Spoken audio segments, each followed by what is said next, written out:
Assalamualaikum warahmatullahi wabarakatuh. Jadi ya kali ini ya apa ya? Mungkin kayaknya pengembangan dari aditif oli ini sudah sedikit sekali ya. Walau ya memang penulis itu ada beberapa yang belum dicoba, seperti MOS2, seperti castor oil. Tapi kalau untuk castor oil sendiri, penulis ya yang memutuskan untuk tidak meneruskan. Karena menurut penulis, castor oil itu nggak cocok sebagai aditifnya oli mesin. Kekentalannya pas, kekentalannya sekitar SI 50 ya. Jadi ya kekentalannya anggap aja setara dengan meseran super gitu. Yang jadi masalah adalah karena castor oil itu punya sifat jadi keras ya setelah mengalami panas yang luar biasa. Jadi dia ketika menguap, ketika habis itu akan jadi kental. Efek jadi kental ini ada dua ya. Yang satu ketika dingin, yang satu ketika sangat panas. Ketika dingin dia bisa beku di tempat penyimpanannya. Sementara itu ketika panas dia bisa membentuk lapisan keras pada sekitar piston. Yang saking kerasnya bisa bikin piston macet. Jadi kalau pakai castor oil resikonya itu. Memang sih kendaraan 2 tak itu ada yang aman pakai oli bahan castor oil. Tapi itu tidak 100% castor oil. Bahannya sudah campuran. Campurannya adalah dengan PAG. Bukan PAO tapi pakai G. Walau bisa lebih aman campur PAG 50%. Penulis nggak akan pakai campuran itu karena satu, ya dari castor oilnya minyak jaraknya itu punya kelemahan ya terhadap panas. Ketika panas jadi membeku, menggumpal, jadi lapisan yang keras. Terus yang kedua PAG-nya itu bukan merupakan minyak yang bisa tercampur dengan baik ke oli mesin pada umumnya. Jadi nggak bisa tercampur sempurna dengan oli mineral atau oli sintetik mesin ya, oli mesin sintetik. Castor oilnya sendiri itu juga ada kelemahan, juga tentu nggak bisa nyampur dengan baik ya dengan oli biasanya. PAG-nya juga nggak bisa nyampur. Jadi walau penulis rekomendasi oli samping yang mahal yang pakai bahan castor oil, penulis gak rekomendasi. Mungkin ada yang ngomong oli samping yang lain itu enak, cocok sebagai campuran oli mesin ya, sebagai aditif. Kalau penulis nggak juga sih ya. Entah yang bilang oli samping misalnya merek Stiho, merek Motul, merek Ipone gitu ya. Entah bilang enaknya bagaimana, tapi kalau penulis kok nggak ngerasa gitu ya. Enak di mananya gitu, selain dari lebih kental sedikit. Kalau lebih kental sedikit ini sekarang juga sudah ada opsi lain, yaitu dari minyak silikon. Dan tambah kentalnya juga tentu lebih banyak karena minyak silikon kekentalannya jauh lebih ekstrim. Jadi misal kalau oli mesin itu kekentalannya anggap aja 100 CPS ya. Nah, kalau minyak silikon kekentalannya bisa 1000 CPS. Minim 8 kali lah lebih kental. 8 kali lebih kental daripada oli 20W50. Oli samping yang cocok itu justru adalah oli samping yang banyak keraknya ketika dipakai sebagai oli samping. Keraknya adalah kerak di ruang bakar yang berupa tanda bahwa olinya itu aditifnya terlalu banyak. Jadi nggak sembarang kerak ya, bukan kerak asal hitam gitu, tapi ciri dimana oli tersebut terlalu banyak aditifnya. Jadi nggak semua kerak. Dan penulis menggunakan oli samping itu fungsinya untuk menghaluskan terutama ya. Jadi bukan untuk melicinkan, tapi untuk menghaluskan. Walau tentu ada beberapa oli samping yang punya efek beda lagi, seperti misalnya Gasuliqi 1000. Terasa kompresi lebih padat, tenaga itu bisa nambah. Kalau itu sudah bola wis. Nah kalau minyak goreng sendiri kan ada banyak ya macamnya ya. Ya ada minyak zaitun, minyak canola, minyak jagung, minyak kedelai, minyak kacang, minyak bunga matahari. Dari banyak variasi itu ya, yang paling licin adalah minyak wijen. Licin ini dalam artian kalau kita pakai di RPM menengah, itu konsumsi bahan bakar paling minim ya, yang paling ngirit nafis. Jadi kita ngomong licin ya, bukan suara halus, bukan performa. Karena antara licin dan performa itu bisa beda lagi. Jadi kadang orang itu tidak membedakan antara oli itu nambah performanya karena licin, atau oli itu nambah performanya karena nambah tenaga. Ini ya bisa dilihat dari engine brake ya. Oli minyak goreng mana yang bikin engine brake paling minim. Nah untuk soal engine brake ini yang golongannya minyak jagung, minyak canola itu nggak terlalu licin ya. Yang canola juga rasanya cocoknya untuk mobil. Minyak jagung ya masih ada efeknya untuk motor.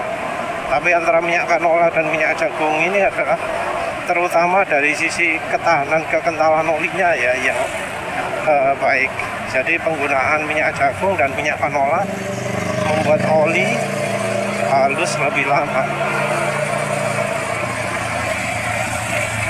Balik lagi ke minyak wijen ya. Tentu nggak semua minyak wijen, karena ya, minyak wijen itu beda-beda. Yang minyak wijen penulis pakai licin itu terutama adalah merek bunga matahari. Cuma bunga matahari ini termasuk yang kurang murni ya.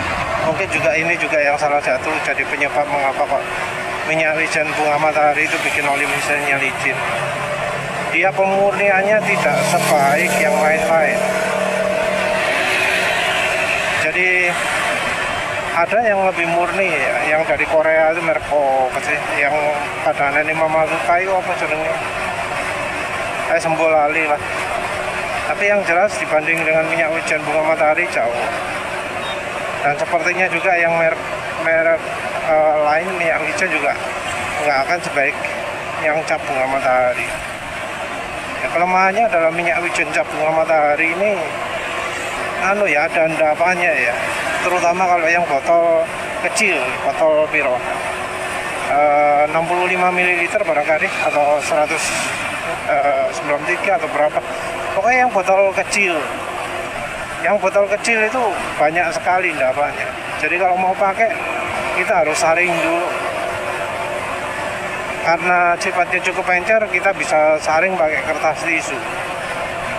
Penulis sendiri karena sering pakai ya, terutama karena untuk campurannya styliron dan stylizing, ya penulis pakai cara disaring itu, terutama kalau sudah bagian dasar-dasar. Jadi endapan itu bisa dilihat ketika minyak wijen kita biarkan ya, itu nanti bakal ada endapan di bawahnya. Yang botol kecil makin banyak lagi endapannya.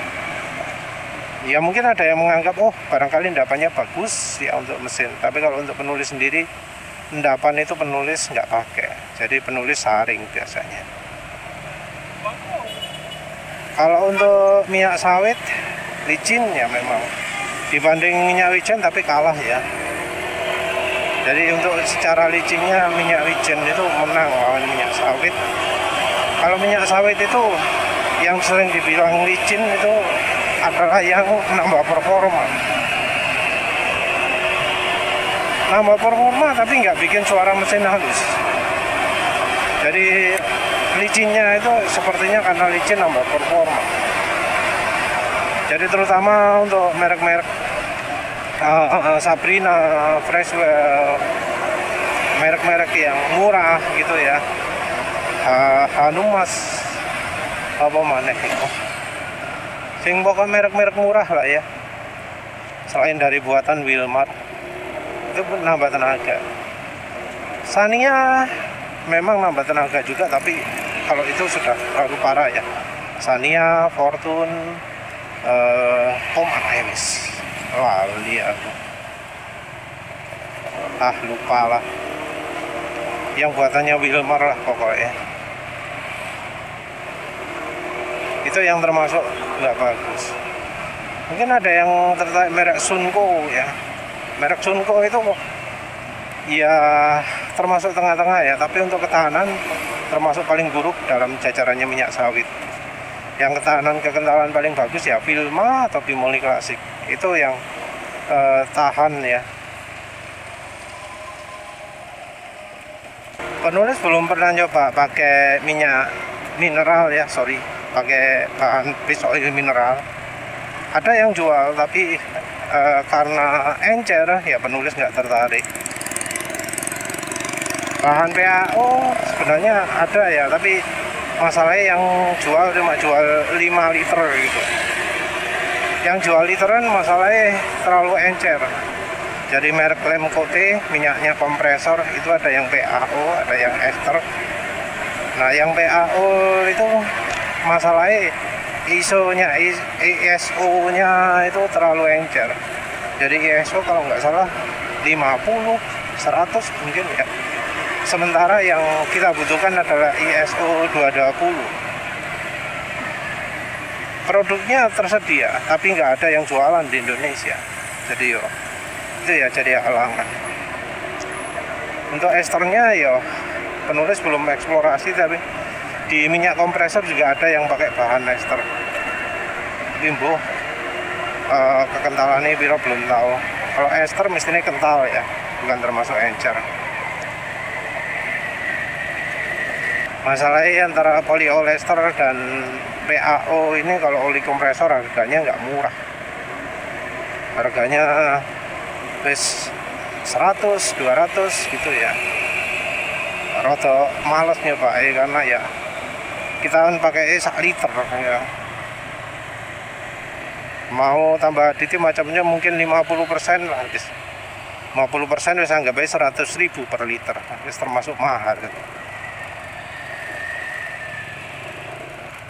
Walau sih ya kalau dibandingkan dengan harga oli yang PAO ya termasuk murah, karena oli PAO yang konsentrasinya cukup banyak itu biasanya harganya lebih dari 300.000. Jadi kalau mau cari PAO murah pakai oli kompresor, tapi ya gitu belinya 5 liter. Kalau nggak 5 liter dapatnya yang encer. Encernya setara 0W20 yang kalau untuk motor penulis nggak cocok. Minyak yang berikutnya yang sintetik, yaitu silikon ya, minyak silikon. Untuk minyak silikon ini di Indonesia banyak tersedia, yang terutama merek ternama adalah merek Shin-Etsu. Ini merek Jepang. Ada juga yang buatan lokal, tapi ya selama ini penulis beli penulis cuma mungkin 2 kali ya nyoba beli yang encer itu. Problemnya adalah ketika dipanasi dia akan jadi gel. Jadi minyak silikon itu ada 2 macam ya yang penulis amati. Lihat dari efek ketika dipanasi. Yang satu itu jadi gel, yang satunya itu habis. Jadi ketika dipanasi ekstrim dia minyak silikonnya habis menguap. Sementara yang merek lokal ya, yang biasa itu dia jadi gel. Kalau penulis sih ya karena mau pakai untuk oli mesin itu lewat ruang bakar macam-macam, penulis pilih yang ketika dipanasi berubah menguap. Kalau penulis bilang menguap ini sebenarnya suhunya sangat tinggi ya. Jadi penulis pernah nyoba manasi itu ya, sampai suhu panas sekali nggak mendidih ya. Ya cuma kelihatan berasap gitu ya, tapi mendidihnya nggak parah, nggak kayak minyak goreng misalnya, nggak kayak oli mesin ya. Kalau oli mesin sedikit aja wis mendidih, panas, hitam gitu ya. Minyak goreng mungkin ya agak tinggian tapi ya kemudian jadi hitam. Nah minyak silikon ini enggak sama sekali ya, kecuali kita pakai campuran sesuatu gitu ya, baru dia jadi mendidih. Tapi kalau nggak ada campurannya, murni minyak silikon, nggak mendidih dan ya butuh suhu sangat tinggi untuk membuat dia menguap. Mana ya, mungkin kalau untuk minyak itu ya penulis nggak tertarik untuk coba minyak atsiri misalnya ya. Ya karena penulis malas saja, karena kebanyakan minyak nabati itu encer ya. Mungkin ada yang mau eksplorasi pakai minyak ini, minyak ini. Tapi ya bagi penulis wis cukup lah ya. Pakai minyak silikon untuk nambah kekentalan. Walau nggak tercampur sempurna awalnya, tapi kalau sudah dipakai kira-kira 5 km bakal nyempur ya. Bakal jadi lebih terasa kental. Sementara itu yang minyak wijen jelas bisa nyampur. Yang minyak gorengnya ya tinggal pilih mau yang performa atau yang ketahanan olinya lebih baik. Yang banyak membantu meningkatkan kemampuan oli itu ya minyak silikon dan minyak jagung ya yang penulis pakai. Kalau untuk licin-licin ya minyak wijen ya, sama minyak sawit yang murah-murah. Tapi karena penulis carinya ketahanan ya penulis akhirnya pilihnya adalah campuran antara minyak wijen dan minyak jagung. Kalau dulu awal-awal penulis rekomendasinya adalah minyak sawit dan minyak jagung. Kalau sekarang minyak wijen dan minyak jagung. Ya wes lah, itu saja. Terima kasih sudah menonton. Assalamualaikum warahmatullahi wabarakatuh.